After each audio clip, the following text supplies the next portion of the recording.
Debater o São Paulo. Quando se fala em Boca Juniors, nós brasileiros, a gente respeita o Boca demais porque é merecido. Embora, do ponto de vista de poder econômico, não seja mais um Boca tão protagonista como no começo dos anos 2000. Mas estamos falando de Zubeldia, que é argentino, e estamos falando de um treinador que teve momentos bipolares na relação com a torcida. A torcida ama o cara, estão todos zubeldizados, aí não faz substituição no jogo. Não fez substituição no jogo, houve as eliminações. Já tem muito São Paulino que, ele é bom, mas também não é essa coisa toda. Como é que você vê essa situação? A ESPN Argentina batendo na tecla que o interesse é real e não acabou. Segue a perseguição por Zubeldia, André. Eu compartilho da sua impressão a respeito da imagem que o Zubeldia tem na chamada comunidade São Paulina.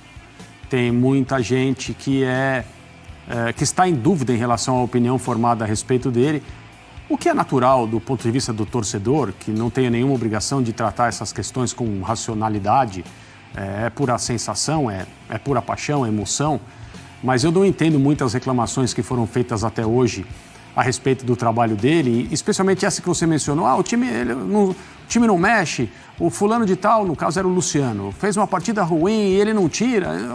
Aí depois, por que não põe de novo o Luciano? Não tem medo de tirar ele? E aí, antes disso, o São Paulo tinha feito 2 partidas com times praticamente reservas pelo Campeonato Brasileiro e tinha vencido as 2.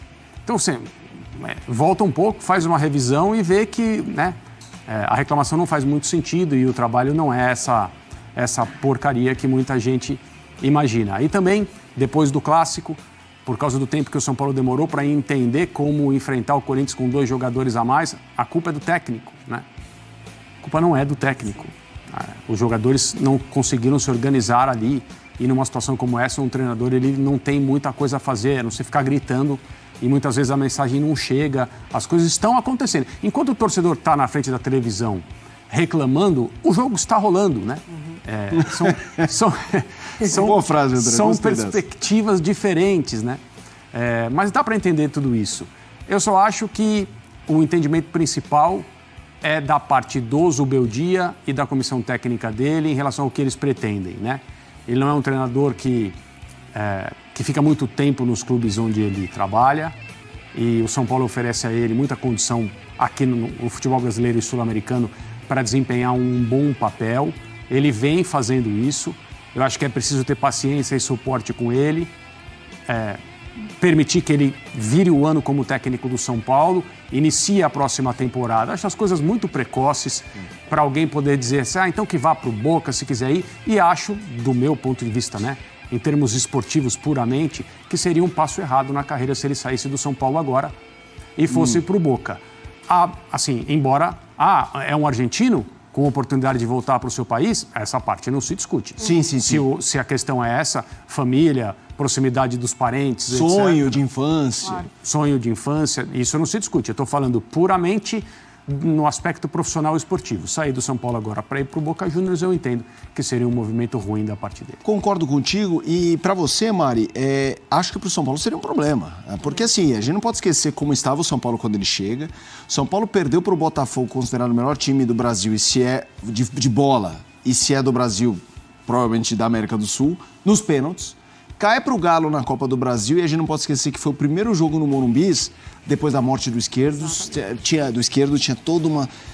E o brasileiro é uma das melhores campanhas do São Paulo nos últimos anos. Ganhando fora de casa, não ganhava de ninguém e jogando muitas vezes com o time reserva. Me parece um bom trabalho até aqui. Não, é isso. Se o futebol fosse sério e respeitoso, esse jogo não poderia nem ter acontecido, do Atlético Mineiro. Sim. Na sequência do falecimento do Esquerdo. Não poderia de fato, assim. Mas eu concordo, eu também acho, assim, pode brilhar os olhos, dar oportunidade de recolocar o Boca naquela condição, de um dos favoritos a Libertadores, a voltar a Libertadores, enfim, o Boca fica ausente nessa temporada, mas eu acho que na temporada seguinte, pensando no que o São Paulo ainda está desempenhando nessa reta final de Campeonato Brasileiro, 5º lugar, com essa possibilidade de Libertadores novamente, eu acho que pode ser um bom início de temporada e trabalho para o Zubeldia virar o ano. Eu sou a favor. Quero te ouvir também, André, sobre aí o São Paulo como um todo. A gente tá falando de um time que viveu um grande jejum, aí ganhou o Campeonato Paulista, mas é o Paulista e tudo mais, aí ganha a Copa do Brasil, passa a ser um time um time, um clube, uma instituição competitiva, com uma alma que tinha se perdido. Como é que você avalia o momento do São Paulo, que em janelas de transferência não tem o poderio que outros rivais têm, mas que tem ali um bom elenco e que pode beliscar aqui e ali? Acho que o ambiente do São Paulo para jogadores de futebol é muito melhor hoje do que era 2 anos atrás, provavelmente. O fato de ter ganhado a Copa do Brasil aliviou muito a situação.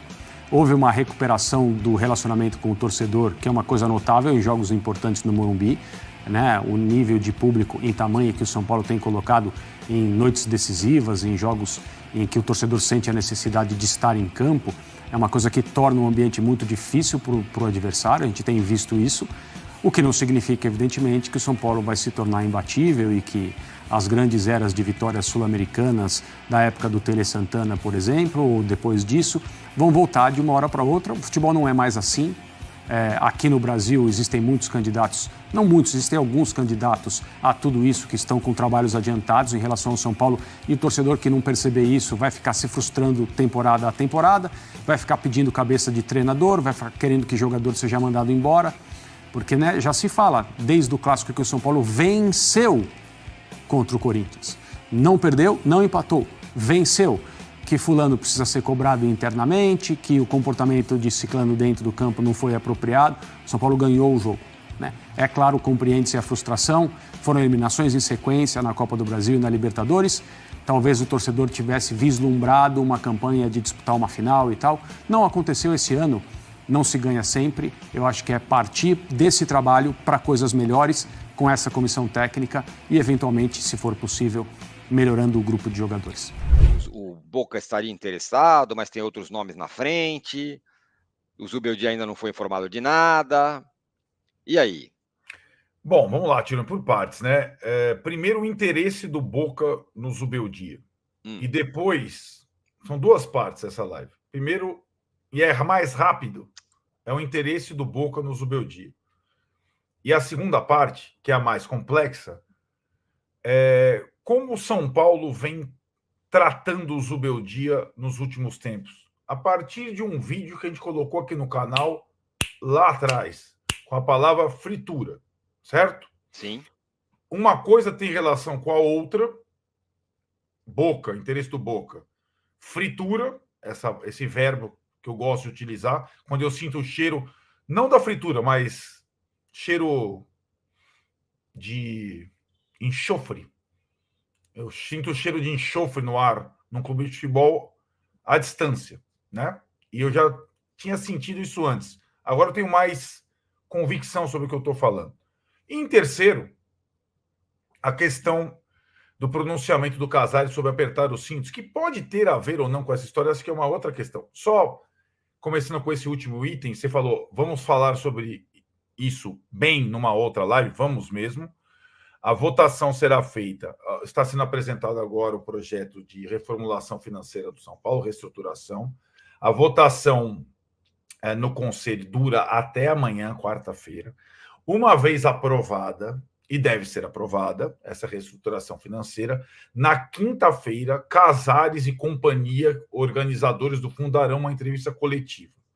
Depois desta quinta-feira, no nosso canal, de forma exclusiva, os responsáveis, ou o responsável principal pela arquitetura do fundo, vai explicar para vocês aqui, tete a tete, conosco, ponto a ponto das nossas dúvidas que existirão depois da coletiva de apresentação geral, certo? Então, nosso compromisso, trazer e debater essa questão do fundo com vocês aqui numa outra live.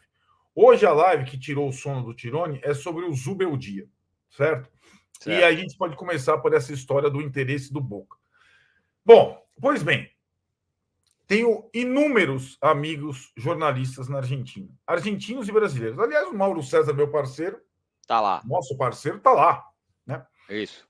Então, e o nome do Zubeldia é só você abrir o portal Olé, que é o mais famoso diário esportivo argentino, para você perceber que se você caçar o nome do Zubeldia, você vai achar lá na página 8, ou depois de uns 8 links. Exatamente. Foi mais ou menos o que o Mauro falou um pouco ontem com a gente lá na Soft Open, lembra? Eu disse, não, os caras aqui, tá todo mundo falando que o Riquelme vai atrás de um dos parças dele, esses caras que ele Isso. confia, tal, que o Zubeldia tá lá no pré-sal das preferências. Isso, exato. É só você checar, mas eu fui além, né? Não fui só ler, fui conversar com setoristas do Sim. Boca e amigos na Argentina. A situação do Boca é a seguinte: o Riquelme é um dirigente lunático, né? Ele é considerado um dos dirigentes mais intempestivos. É aquele que é pior que a gestão Marcos Braz Landim, toca técnico toda hora, não ganha nada, endivida o clube, tá numa situação delicadíssima. O Boca do Riquelme teve como tradição, até muito recentemente, só técnicos parças do Riquelme. Isso. No início da gestão Riquelme. O que mudou? Os dois últimos não eram exatamente parças do Riquelme e ex-companheiros do Riquelme. Né? O Almiron, que foi vice-campeão da Libertadores, perdendo para o Fluminense e que saiu fora depois, e dirigiu o Colo-Colo agora contra o River, né? O Almiron. Uhum. E o Diego Martínez, que era o atual, que não eram exatamente parças do Riquelme ou ídolos completos do Boca Juniors e tudo mais. Os dois, na visão do Riquelme, fracassaram. E a grande tendência agora é que o Riquelme recorra à fórmula antiga de parças, ex-companheiros de Boca, para assumir o comando do time no momento. E não a mais uma aventura desconectada. O Zubeldia poderia ser encarado como uma aventura no Boca. É um técnico que teve um trabalho no Lanús, na LDU, mas não é um nome na Argentina considerado para assumir River e Boca. Não até pela qualidade técnica ou capacidade técnica, mas pelo lastro, pela experiência. O Riquelme aprecia o trabalho do Zubeldia, já elogiou o Zubeldia na LDU, já jogou contra o Zubeldia, tudo isso ok. Mas para ser técnico do Boca é um longo passo. E à frente do Zubeldia existem 3 nomes óbvios.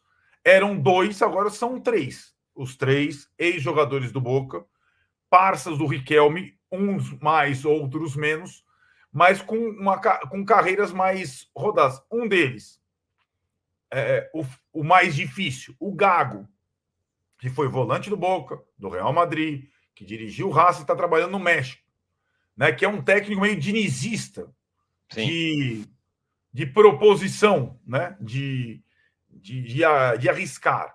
O segundo nome, Schelotto, que foi técnico do Boca, que perdeu aquela Libertadores lá na Espanha para o River, para o Galhardo. Então tem aquela marca, mas ele, primeiro, era um ídolo absoluto do Boca.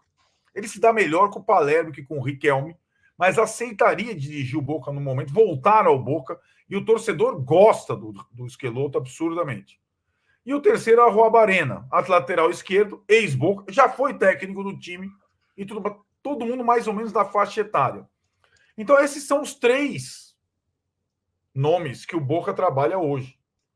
O Zubeldia não está entre os 3 nomes principais que o Boca busca, certo? Deixando bem claro. Não está na lista tríplice do Boca, o nome do Zubeldia. É só para deixar claro que essa é a situação de momento, né?